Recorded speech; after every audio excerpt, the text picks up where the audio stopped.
Hello and welcome to Meet Our Makers, an artist interview podcast produced in association with Beats Per Minute. I'm your host, Jeremy J. Facette, and on this episode, we get to meet the Mynabirds. The Mynabirds is really the project of one person, that'd be singer, songwriter, pianist, producer Laura Burhenn, and she's back after an 8-year absence of Mynabirds records with It's Okay to Go Back If You Keep Moving Forward, which is part a collection of piano renditions, redos of older Mynabirds tracks, and also a few new tracks, which came as a bit of a surprise to her, as she had actually not written a new song in many, many years once they started materializing. So in this chat, we do talk quite a bit about the record, but we talk really about what it means for her to be back and what it felt like for her to be back in the studio, making a record, even writing a few new songs, and really ending this period of silence, as she calls it, and rediscovering her voice and how much she loved singing and loved making music. We talk a bit about the streaming dilemmas that current day musicians are finding themselves in, why she personally divested from Spotify, and moreover, kind of how she and how we all can maybe deal or are dealing with the woes of the world and the weight of that. It's a pretty candid talk. Laura is clearly someone who's very passionate, loves art, loves the power of art, and it was really exciting for me to get to talk to someone with such a profound love and intelligence for this topic. And I think you'll really get a lot out of it. So thank you for listening. This is me meeting the Mynabirds.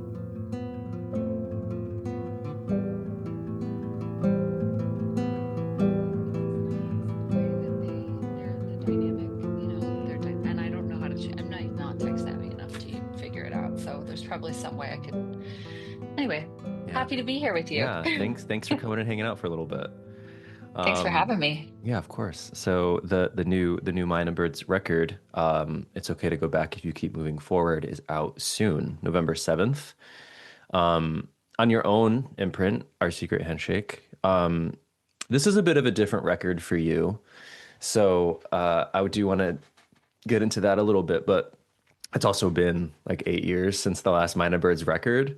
Not that you haven't been busy, but the Mynabirds have not been so busy. But with all that in mind and the difference of the kind of material that's on here and the style of record this is, like, how are you feeling as we approach the release of this specific record? Terrified. It's such a strange thing to be putting music out into the world in the year 2025, right? We're kind of witnessing, I hope, the collapse of like the DSPs and the sort of, I have been lucky to have been making music for over 2 decades in total at this point, and as the Mynabirds for the last 15 years. And watching the resurrection of vinyl as a medium has been fascinating, and I've loved to have been a part of that wave. And then, of course, watching streaming rise and then album sales fall, and musicians trying to figure out what does it even look like to make a living as a musician these days, and is that even possible? And you know, over the last 8 years, I started a production company, and that's how I've been making money, which is making music videos and live streamed concerts for other musicians, which is a great joy of mine. But it's sort of like, what does being a musician look like today in the world? And I'm super, super grateful that for me, I felt like I had to make this record. It's part of my own personal therapy, my own medicine, and to have this collective reckoning in the world where I think everybody agrees that music is part of our necessary health and well-being, and just figuring out how to make that work so that it works for musicians, to be able to afford to do that. So is this, we can start, with this title here, is that sort of like the title of this record, is that sort of a declaration to yourself? 1,000,000%. It's a mantra. Yeah. It's a mantra. And it's been really fun making this record because I actually went back and worked with a lot of people that I worked with early on. So For example, Caroline Barola, who's my publicist, we went to college together, and Oh, then wow. yeah, she was publicist of my first band, Georgie James, back in DC. So it's been fun working with her. Ben Bardeen, who played on the record, he toured with me in 2010 Mm, when that first Mynabirds record came out. So it's been, but for me, it was like, all right, I need to go back to remembering how and when and why I started singing, and what was the reason for that for me, and like how can I integrate that into my life now. right. um and I think that, as a society, we're in the throes of the AI chat GPT chaos, and to remember how to have human connections in real rooms with one another, music is a really great vehicle for that. So Mm, it is like going back to those early ways of just being in community with one another, and like how can we use that to help move us forward. yeah. I mean, was there an element of like relearning how to do all this for you? Like, not that you stopped doing music entirely, I'm sure, but like kind of getting back into the whole machine of like making a record and now promoting it and putting it out. Like, was there a learning curve, did you feel like, or did you kind of go right back into it? I mean, of course, there's a huge learning curve because the whole thing has changed since, Right, just even in 8 years, what has changed in the music industry, and right. trying to go back to publications that have supported my records for as long as I've been making them. Some of them don't exist anymore, Yeah, or they've been bought up by larger corporations. So you even think about Pitchfork, and it's right. now owned by GQ, it's owned by Condé Nast, and it's like we have these levels of bureaucracy and like tech oligarchy that has consumed the whole situation. Yeah, So there's definitely a learning curve, but also I think it was a challenge for me to let myself be really human, and to let myself be really raw and vulnerable in the ways in which, as a teenager, I started writing songs in my bedroom late at night, and would press record on my little cassette tape recorder to get the demos. I wanted it to have that a similar feeling, which yeah, is like, as we get older, we it's so important that we keep our raw, vulnerable heart soft and gooey in the middle, that we don't get hardened or numb out, as the world changes around us. We can't let it change that deep, soft part of us. yeah. So, I mean, with this record, I mentioned that it is a slightly different kind of album for the Mynabirds in that I think 7 or 8 of the songs are reworkings of older material that has, I think every one of them, is every one of them from a record? Except for Good Medicine. Okay. Yes, there I are knew there was seven. one. Yeah, there are 7 songs that are stripped down acoustic versions of songs that I've released before. And then the song Right. Good Medicine was originally just released digitally. Okay.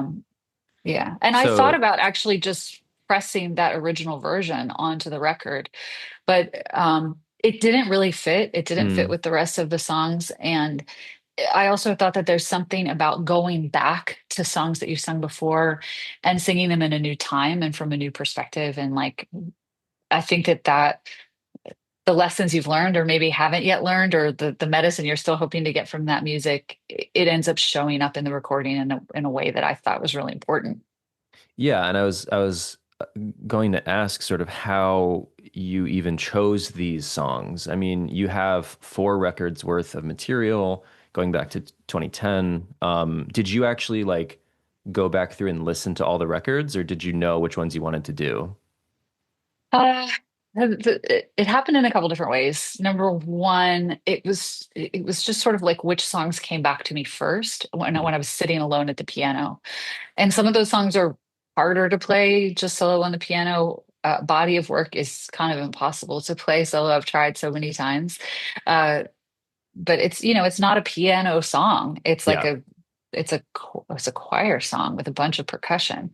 Um, so part of it was that I did go back and listen to the records, and also the songs kind of chose themselves. We went into the studio. We actually recorded, I think, 17 total songs. Mm, Um, and some of them just didn't work. They weren't a part of the group of They just didn't want to come forward. Tori Amos, I love Tori Amos. She's a huge influence in my life. And she always talks about the songs, the muses, they come forward and they either want to come forward or they don't. And that was very true for this record. Yeah. And I think that there were some songs that came forward that I was really shocked by. And I was like, oh wait, this for whatever reason, it felt like, these are the songs that get me through the night. And I think they carry that seed of humans the human spirit of like wanting to keep going, and I think that those were the ones that wanted to be heard. Yeah. How did you even like land on this concept after, some years away, wanting to come back to making a Mynabirds record? And there are new songs on the record, which we'll get into, but how did you kind of land on the idea like, okay, I'm going to, instead of 10 brand new songs, I'm going to redo and rebuild really from the ground up a lot of these older songs? So after you said, oh, the Minor Birds, maybe you were still making music, whatever. Literally, the Minor Birds, that part of myself that is the Minor Birds, was totally silent for Okay. 7 years. Yeah. Literally, I did not write a new song. I would have some little melodies here or there, but nothing came forward. And so last year, 2024, I like to name every year. And last year, I named my year the year of using my voice. And I didn't really know what that meant. But when I had my birthday party in April, I ended up having a karaoke party. And I was Mhm. like, okay, this feels in line. And pretty soon I was like, oh, fuck, I miss music. And then I Yeah. played my first show. It was my first show I played in 6 years. And I was like, I miss playing. And then I sat down at the piano and this song, Ramona, Patron Saint of Silence, started coming forth. And it was literally the first song I had written in 7 years. And it was a song of gratitude about a period of silence. And I think from that thought, I literally had a copy of Audre Lorde's Your Silence Will Not Protect You next to me. Mm. And I had been wanting to read that book and I had been thinking a lot about my period of silence and is this just writer's block or is this something deeper? And as I was looking at that book title, there was this other story that was coming through, which is like actually silence does sometimes protect us until we're ready to Mm. speak, to say what we need to say.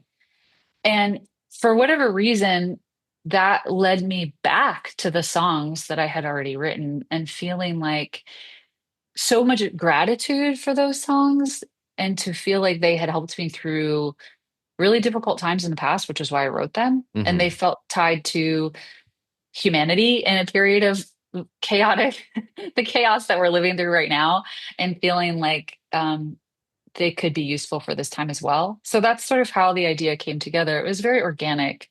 It wasn't like I said, I'm going to go back and cover my own songs because that sounds so narcissistic. I But mean, oftentimes people have done it. people do it. But I think that for me, it was like going back and in a way feeling like I had failed in so many ways as a Mm. musician, like feeling like, oh, wait, I got to put all these records out and what who am I now? What does anybody even know who I am? And to go back to those songs and re-record them as an act of gratitude is saying like, thank you so much Mm. for being there when I needed you then, and to come back now and to say thank you. And I'm so grateful, just so grateful that I've gotten to make music at all because some people don't. Some people want to do it, or some people do it privately in their bedrooms. And Yeah. just the way that people express I hope that even in like my continuing to make music is some permission slip for somebody else who's quietly making music in their bedroom or, like every way you make a song is successful, Hmm. regardless of who hears it, even if it's just for yourself. Yeah. It's so important. Yeah. No, I mean, I feel that as sort of a DIY bedroom recording musician myself. Like that sort of, I was just having this conversation the other day with another artist and was sort of like, who do we make it for? Because, Mm, as someone like at my level, for lack of better words, success wise, like my visibility is so minimal, because I'm just like one in many and I make music in my room because I like it, whatever. But if nobody hears it, there is sort of that inner tension of like, well, then why? Why am I actually putting in the work to like record this? And so it is kind of nice to hear that like that that perspective of, if you finish a song, then it is a success, whether anyone hears it or not. Yeah, if you make the work, it's Yeah. already successful. And we need to take that pressure off of ourselves. Yeah. I think we live in this, it's such a loud world out there, and trying to get anybody to hear anything is impossible. I forget the number of songs that are released daily on DSPs, but it's I insane. Do you know. know that off the top of your Oh, no, I head? don't know the number, but yeah, no, I know it's huge. It's at least tens of thousands of songs or Yeah. something like that that come out daily. And on one hand, that can feel overwhelming, and just demoralizing. But on another hand, it can feel exciting, which is like, hey, we as human beings, we We're have making this, stuff. we love it. We're creative. Yeah. And it's such an important force to have in the world in the face of so much destruction that Yeah. is happening otherwise. Yeah. So this idea then was sort of started with, maybe by is the wrong word, but started with that new song. And then did the other couple of new songs just kind of happen? Like, were you expecting to write more new ones for this project? I wasn't expecting to write any new song. It's sort of, Yeah. again, songs come when they come. Hmm.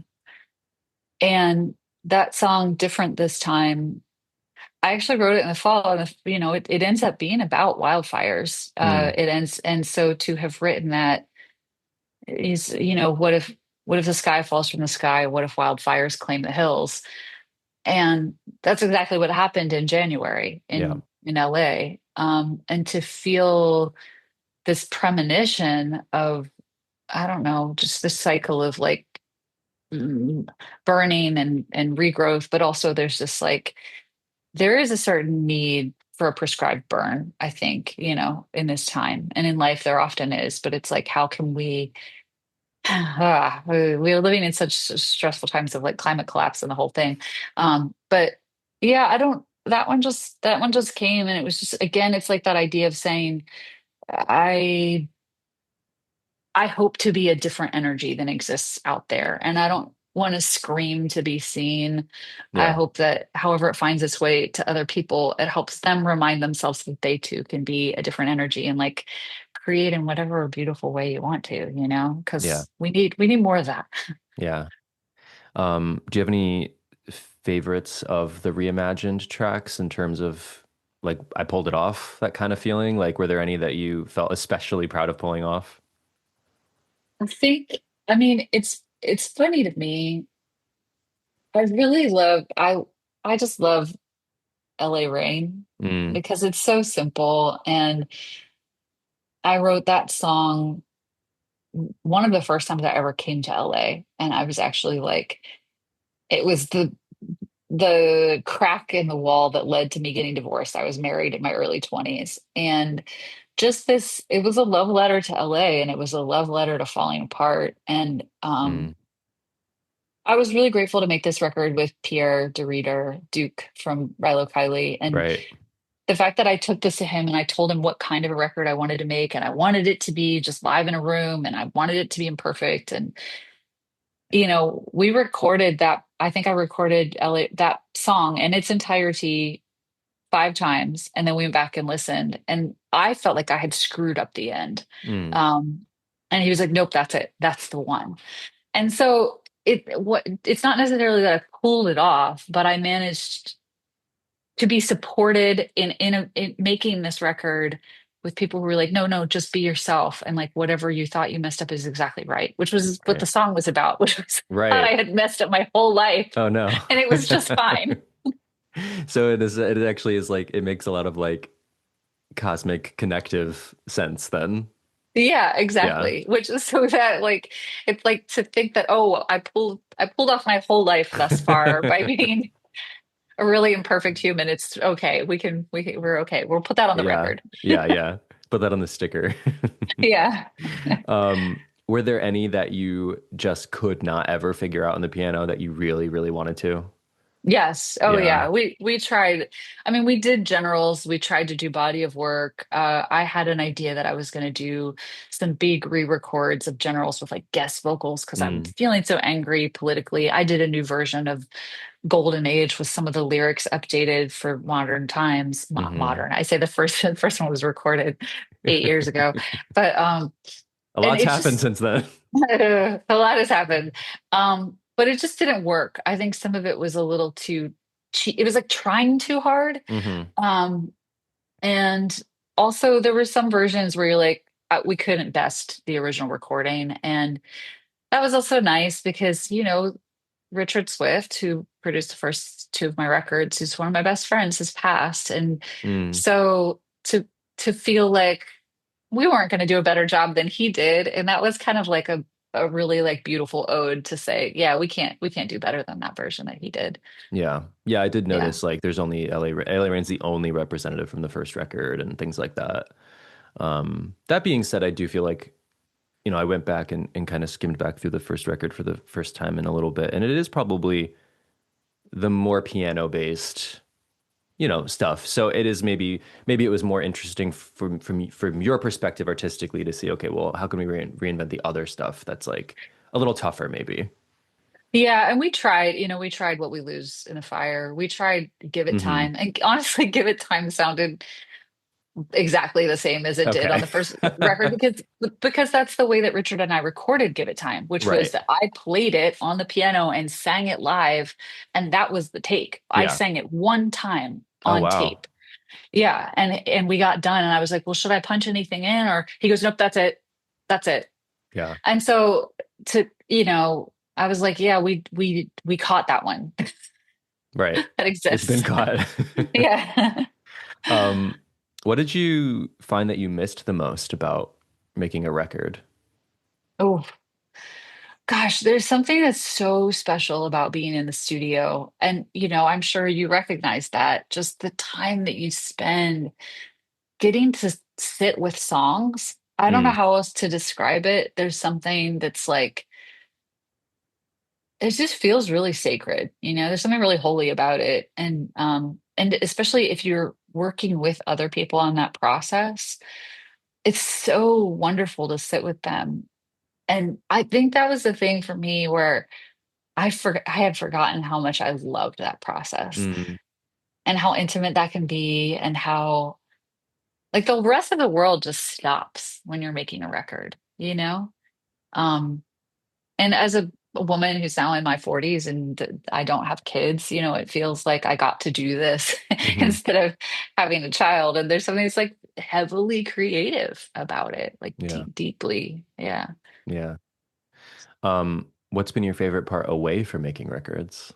Ooh, making money. Good Just answer. kidding. I mean, it was really nice to like pay my rent Right. for a while, but it was not easy money, Right. any of that. Yeah. Yeah. I mean, It let's was talk about your production work. I mean, like, what was that venture like for you? oh, it was so cool. And I started producing because he directed two music videos for Be Here Now, Jason Lester. I had such a fun time making those videos with him. And I said, hey, if you ever need any help, like let me know. I don't really want to tour anymore. And Mm. actually in 2017, I got hired to be in Beth Ditto's band, Beth Oh, Ditto from okay. The Gossip. And Yeah. I went to the first rehearsal and I was like, oh, I can't do this. Like, it's Oh, not only man. that and I love Beth and I Yeah. loved the whole band, and the music was so special. And just like, she is such a fucking powerhouse and Hmm. just such an incredible energy in the world. And every bone in my body was like, you need a break. Like, you Yeah. can't do this. And so I politely declined, and I felt so guilty about it. And of course, there were like, how many people were in line to take that job behind me? And hopefully somebody's life was made, it was like, Yeah. anyway, I have to think about it that way. But um, yeah. And so I started producing, and it's the same feeling being on a film set is the same as being in a recording studio with a bunch of people being like, we're just making this thing. And it's so Hmm. cool. Um, and yeah, I've had such a joy and honor of working with such incredible musicians like Animal Collective and War on Drugs and Ringo Starr, and like Mm. even bands that I find like kind of hilarious, like Blink 182, because they're not like my favorite bands, but they are like a cult. I think my 15, 16, 17-year-old self would be like, whoa. Right? Yeah. Something you probably never thought would happen. Yeah, exactly, exactly.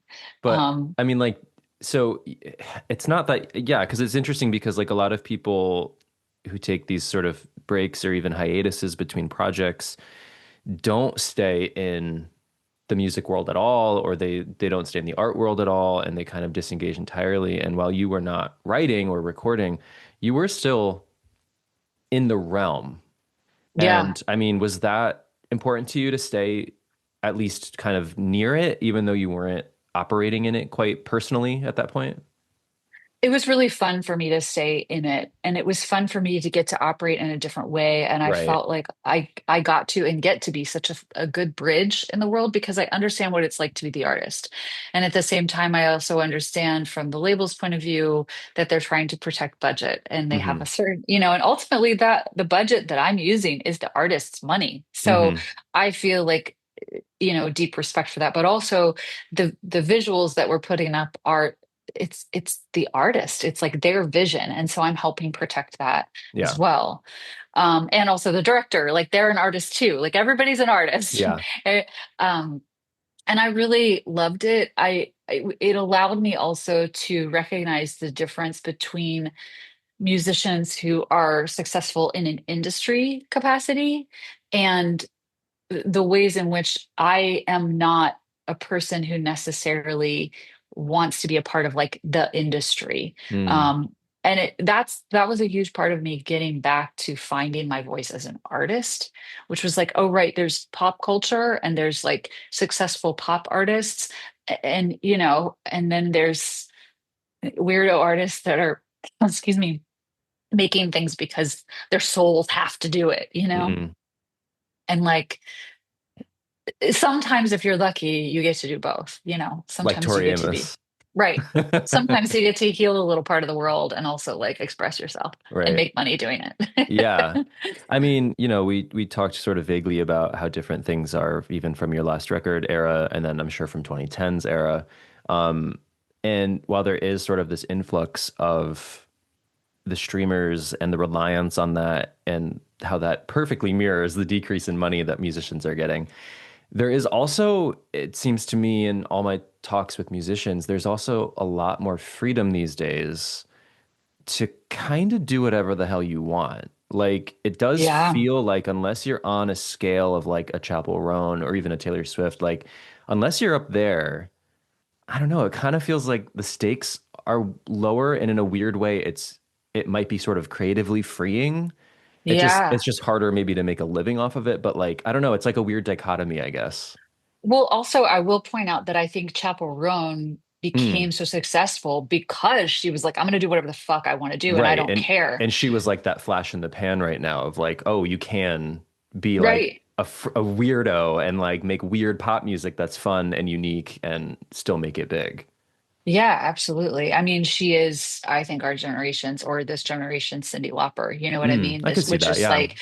like I am going to stand up for what I believe in, and I am going to be fully, completely myself, Yeah. and I'm going to have fun doing it. And Yeah. I'm also going to express my rage Yeah. and my That's true. sadness, and No, like, she's more outspoken, that is true, than most like yeah, pop stars at her level, and she doesn't seem to care. Like just kind of says what's on her mind, which is pretty cool.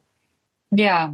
It's fun. I also love I'm so excited to see Chapel Roan success for all of the reasons. And it's also been really fun. One of my best friends who I produce with and another friend who I direct for has gotten to do a lot of her stage design. Oh, fun. So she did her Apple Bong at Oh, it yeah, she did that for in New York, Governor Gov Ball, sorry. And then she did the horse, the big pink okay. pony for the Yeah. Grammys, which was cool. Cool. And then also, like living in LA, sometimes you go and you're having breakfast and you look next to you and you're like, oh, there she is. She's right there. Um, she is a person too. Yeah. Um, Yeah. But I mean, even the fact that like this record is coming out on your own imprint and like that's becoming much, much, much more popular amongst the indie crowd, it seems. Because there is like, at this point, this is your fifth record as the Mynabirds, and it's you I mean, I don't know. It feels like you're able to do this when like a lot of times in the past maybe people wouldn't be able to do this. This kind of leeway with what you are allowed, quote unquote, to like release. Yeah, absolutely. I think, I've been I want to write an essay basically called like what role does indie rock have in the revolution? And I think that you're hitting a nail on the head, right? Which is that we don't have to wait for anybody's permission to change the world. We don't Right. have to wait for anybody's permission to express ourselves how we want to express ourselves. And that is the wonderful thing about the internet and about DSPs and about all these things that it allows us the space to do that. The very first record I ever put out was a solo record in 1999, and it was a CD, and it was when CD Baby first Yeah, I existed. remember CD Yeah. Baby. Yeah. And The Orchard, I think, was their distro, Hmm. I think. Um, Scott, it's been a long time, but I was really inspired by Ani DeFranco, and I come from DC originally, and you've got Discord Records, and you've got bands that were just like, we're just going to make our own tapes and sell them at punk shows, and there is a way that you can be as punk as fuck as you want to be, and make whatever it is you want to make, and there will be an audience for you, Right. and that's such a rad thing about living in this time. Yeah. I know it is weird. It's almost like swung back to that sort of ethos at the same time as like increasing the viciously capitalistic nature of the industry. It's such a weird push and pull. Yeah, I mean, I guess that kind of happens though, right? It's like Yeah. when the pendulum swings so far in one direction, like you have people on the opposite side like still pulling it who are going to pull it back Right. that other Right. direction. We're just the Um, weirdos on the opposite end of the spectrum right yeah. now. Um, so I mean, we've kind of hinted at this as well. I mean, you've been a very vocal figure, both in terms of the state of the music industry, but also just the state of the world. In terms of your feelings on things, I mean, you were one of the earlier acts to pull from Spotify, um, but we should specify that you didn't pull from Spotify, and others are not pulling from Spotify simply because Spotify does not pay their artists. Correct.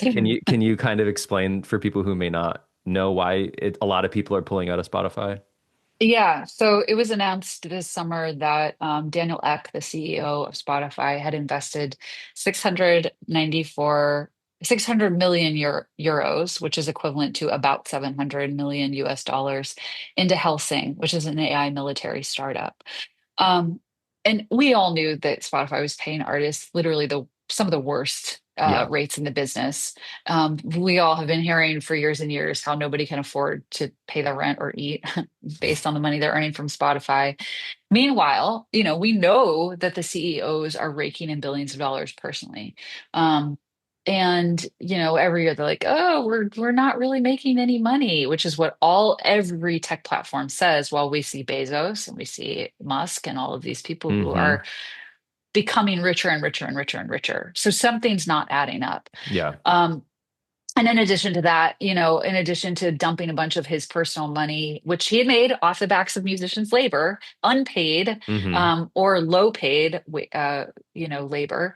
Um, and then they were starting to not only allow AI generated music and bands, but platform it. yeah, We had the Velvet Sundown, which I think everybody knows about by now. right, And so that was a perfect storm. But for me, being vocally a pacifist, I have been protesting war since 2000, since 9/11, and everything that happened after that. yeah, I think that to live in a society which continues to say over and over again that the only answer for war is more war has it's never worked. It doesn't work.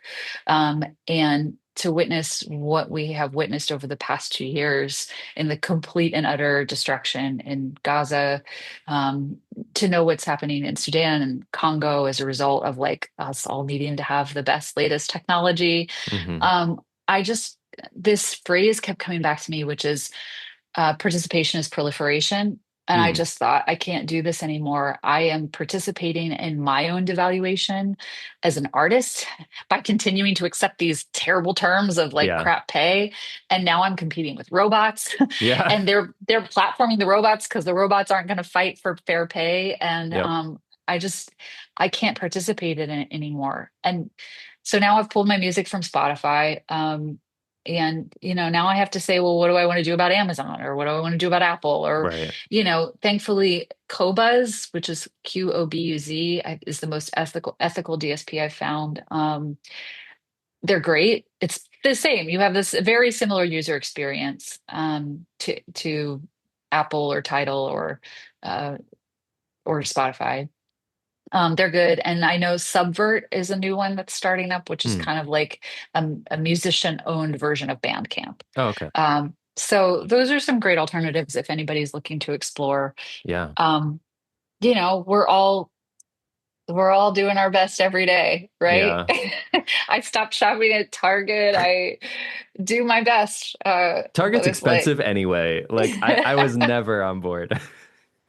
God, it's so funny because that was like my on tour. That would be my meditation, which was just like things were crazy and I was tired, and I would Yeah. go just walk through a Target where everything was well organized and the True. lighting was okay. Yeah. But then you like, that's a terrible way to be when you're out and going across the country and you're like, I don't need to I want to understand the local flavor. I don't need Right. to understand the one thing that is the same in every big box store, That's like that true. is committed, like we less homogeny, please. Yeah. So, I mean, I've sort of asked this before of guests, but I feel especially like asking you, how do you personally try or do maintain a healthy balance of some semblance of a healthy balance of staying informed while staying sane? Because Oh, as someone who watches too much news myself, and like literally like my husband will wake up and I'm like, you won't believe what happened. And he's like, no, not yet. Like I can't yet. And like I try not to do it. I've been a little better lately, but like how do you manage that? oh my God. I love that you said that because I am you in my relationship, except it's right before bed. I'm like, oh my God, you will never believe, Yeah, and then you're up with nightmares. I'm not, because I fall asleep the second my head hits the pillow, but my Lucky partner is you. like, that's yeah. But I also wake up at 4 in the morning. I have reverse insomnia. So I like wake Mm. up out of my sleep like Oh like wow. that. Okay. It's not good. I I think that I was literally just talking. Do you know the artist Kadia Bonet? No, I don't think so. Oh, highly recommend her. Her music is stunning. I actually hilariously found her music because of an algorithmic playlist that Mm. Spotify fed me, and I love her. And she also has divested from Spotify as well as everything else, and so we've become really good friends and trying to figure out like how can we create a new world that we're all proud to participate in as musicians. Hmm. Anyway, and wait, oh, she was saying that she is just doom scrolling all the time because she feels that it's so important to see the firsthand perspective news that our news media is getting wrong, because Jeff Bezos owns the Washington Post, Yeah. because NPR is being defunded, because the sources of news that we did rely on, like the journalism is not what it used to be. And part Yeah. of that is because they now are beholden to a tech billionaire oligarch who is determining what news they're printing. Yeah. Um, and so it is, for me, I like to stay in touch with all the major news sources because I want to understand what is being reported on. And at the Hmm. same time, I do want to see the individual stories. And the one thing that I really have loved about it can lead to doom scrolling, unfortunately. But on Instagram, you are able to find out what's happening with people in various cities on the ground, Hmm. um, and to find out firsthand the ways in which people's rights are being eroded in real time, and also the ways in which we can help those people. Right? Hmm. It's not just about like finding out what's awful and screaming like, "Oh, this is awful," even though Yeah. it is. It's Yeah. like, okay, well, let me find out my local organization that is helping immigrants right now. Like, who are the people who are supporting trans kids as their like right to health care is being taken away? And like, Yeah. how can we support those organizations? And I think for me, it's about like, I love the choir analogy, which is that everybody, if we're a choir, and sometimes we each just need to take a break, we need to take a breath, and someone else will hold the note. They Mm. will hold the note until we are ready to come back. And so, in short, a long answer. In short, after a long answer, um, I think I just try to like keep up until I can't anymore. Yeah. And, and then I take a breath and then I come back into it, you Yeah. know. I don't know. What have you found that works for you? I feel like it's so all or nothing with me sometimes. Yeah. If I'm too in it and I'm scrolling through whatever news source I'm looking at or various news sources I'm looking at, or even just like Instagram or Twitter, like what are people talking about? Like I can get into a real like endless litany of that.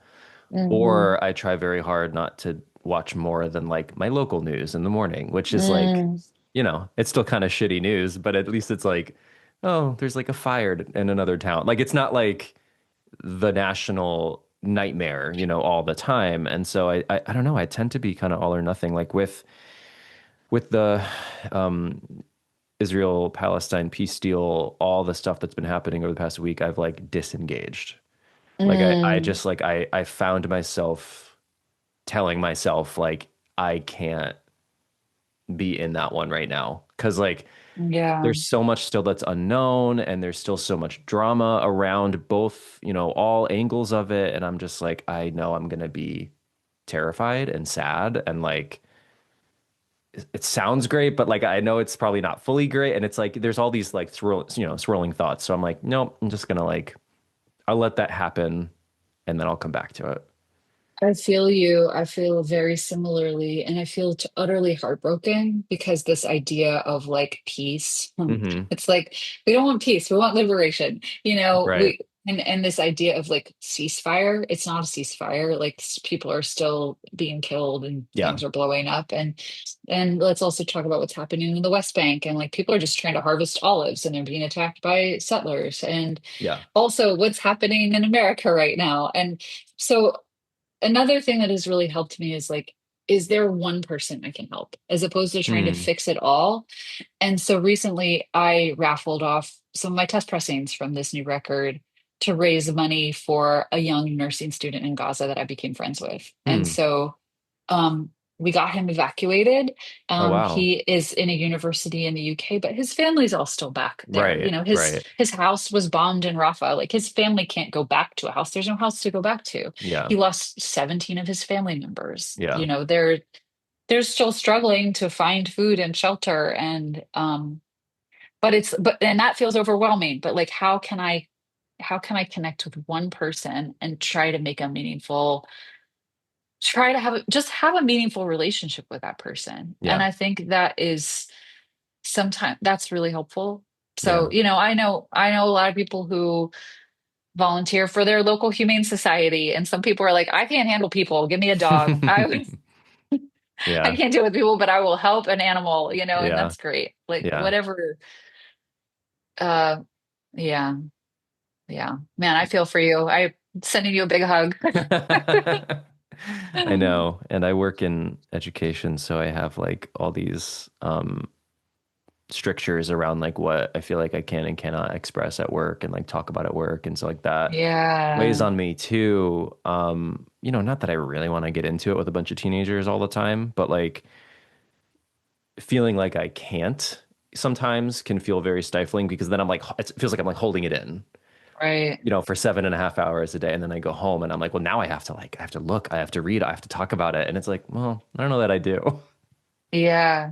I really appreciate I had some really great conversations with a friend of mine. She's a public school teacher here in Los Angeles, Yeah, and she teaches English and I do too. poetry and it yay. Yeah, yeah, English teachers. We love English, actually English teachers, but that's the reason why I ever started writing music was because I had the world's greatest eighth grade English teacher. She was Amazing. fantastic. Adair Eves. I love her. We're still in touch. Amazing. Um, but my friend was sort of like, I don't know what to do right now because I'm a white woman who teaches in a Hispanic school, and I feel like I don't know how to be here for this group of people. And also Hmm. just sort of watching the world fracture, like, I don't know. And so we went on a long walk and we had this talk about poetry Mm. and like what art and music and literature can can provide the salve that we all need. And I was just like, sometimes we don't have the answer, but we can put forward a poem that together we can each, it's like, good common ground that we can all come into this place and we can talk about, oh, what's there? And it reflects what's happening out in the world that maybe we don't feel that we're able to express Yeah. openly. So Yeah. I'm so grateful for ugh, to have art I in know. this time. I know. I noticed recently too. That I've been I hadn't written music in a while, and then which for me was strange. Like I tend to just always be creating stuff, even if it ends up not being something I keep. And then for like a year or more, I was sort of not writing, and I've been writing like topical shit recently, and it's never been my bag. And it's just like I'm struggling with like, is this really cringe, or is this like, or is this like what I just need to be writing about right now? Like I wrote a song the other day that was like inspired by the boats being, targeted off of Venezuela, and like that's really terrifying, and like, Mhm. you know, just this complete abandonment of international law, and like it's just because it's like regardless of what may or may not have been on that boat, it's fucking terrifying that this is Yeah. happening. And so like I don't know, I have so much that's been a refuge for me in a way, I think, is trying to make something that I think is beautiful out of it. Um, but it's not always enough. Yeah. I mean, I think there's something about the medicine of music and Yeah. like there's a real grief that is overtaking us collectively right now. We're Yeah. we're witness we're witnessing a lot of loss. Yeah. And I think that the artists are the ones who are sort of carrying the burden of that. Yeah. And even I think even writing a song, even if it's just in your own bedroom, I do think that there's something about bearing witness to it and like Yeah. holding that grief that's really important. So Yeah. Because we're not, yeah. I don't think we as a species really are fully equipped for the level of collective grief that we are seeing. And I know there's always been eras of heavy grief. I mean, I was a kid when 9/11 happened, but that certainly was one. And Hmm. anytime there's war that brings in more than, the local countries, right? Like if this stayed between two countries and it wasn't about a genocide, it's possible we wouldn't feel it as much.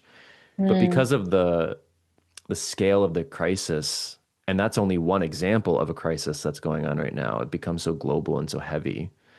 And it just Well, I feels like think that sometimes we're not equipped for it. yeah, I think that we're actually becoming keenly aware of how deeply interconnected the world is. And like the world, we've been talking about globalization for a long time, Hmm. but it's like it's really in the deepest Buddhist sense. Like we weren't able to see how deeply interconnected we were, and now we can see it, right? Mm, And so what's I think the reason that what's happening in Israel Palestine right now is so deeply hurtful to me is because my tax dollars are funding it, hmm. you know, um, and because that notion of just like how much Christian nationalism and Christian fundamentalism has affected in American politics is now like so much in our face, Yeah. you know.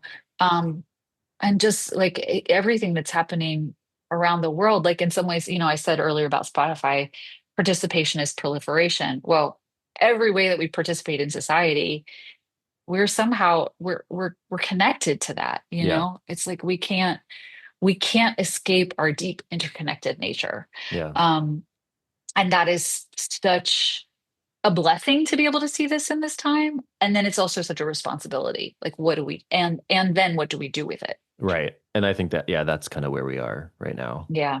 Yeah. But I would imagine for you that even though these songs were mostly written before everything that's happening now, um, simply getting to do that again would be a kind of refuge, I think, for you. Oh yeah, absolutely. Yeah. Yeah, it is like what are the practices that keep us sane, that keep us, I Yeah. mean, just you saying that, I felt my whole body relax. And it's interesting when we have conversations about it with other people where we notice that we kind of get a little, our shoulders go Mm, up hmm. or when our shoulders relax. Yeah. And I find that having these conversations like we're having right now are the moments when I finally say like, okay, we're Yeah. in a safe space. somebody else, Yeah. we're over here trying. We're struggling, but we're trying. Yeah, I know. I think it was Meryl from Tune Yards, who I interviewed a few months back this year, was kind of talking about the same thing. Like, you just got to try. Like, it's Mm, just about trying and like knowing that you may not be able to do everything or fix everything or maybe even fix anything. But if you can hmm. try and like, what can you do in the space you're in? And Yeah. so, as a 32-year-old cis white guy in Connecticut, I feel like not the most useful, but like that's okay. I just need to sort of like try and be present and show up and like, even at work, like if I can't talk about everything I wish I could talk about with my students or even coworkers sometimes, there's ways to like kind of let them know like I am here Yeah. and I like think, that's still in play even if I can't vocalize it. yeah, I think that it's really important. It's funny, I looked back in the past couple months, I looked back over my Instagram and I noticed that I was featuring a lot of men in my grid. And I was like, right, because we need good men, and there are really good men out Hmm. there. And, like when Jimmy Carter died, I was devastated because for years I was like, Jimmy Carter, like what a man, just wanted to be a good, helpful energy in the world. And Yeah. even when people sort of looked at him and was like, look at that guy, he was such a failure, he just kind of smiled and kept going and like Yeah. ended up being one of the most helpful energies post presidency of anybody who ever has led America. Hmm. Um, arguably the most helpful energy, and so I think that sometimes it is just simply about being there. It is Yeah. about being available, and it is for once about listening as opposed to talking over everyone and being like, oh, I've got an answer. It's Yeah. like listening is such a powerful thing, and we often don't give ourselves enough credit for just doing that. Yeah, for sure. All right, one last question. I want to start asking my guests this because I feel like, especially now, if I can remember, in these dire times, I feel like I need to start asking Mhm. this. But aside from the new music and the new project, what are you excited about right now? Oh, that is such a good question. I am really excited about the ways in which people, particularly musicians, and particularly as a result of music, people are awakening to the harm that is being done Mm.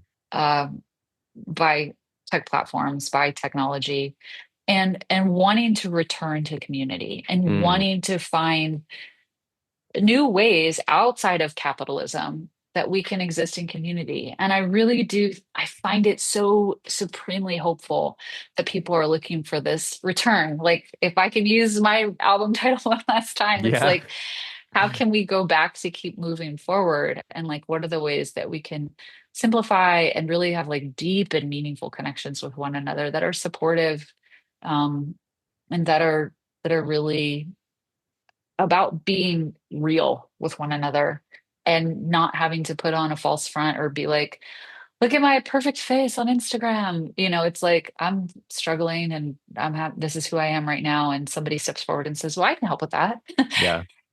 Um, that's what I am really, really excited about. I love to look at a shadow and find the light. It's like Yeah.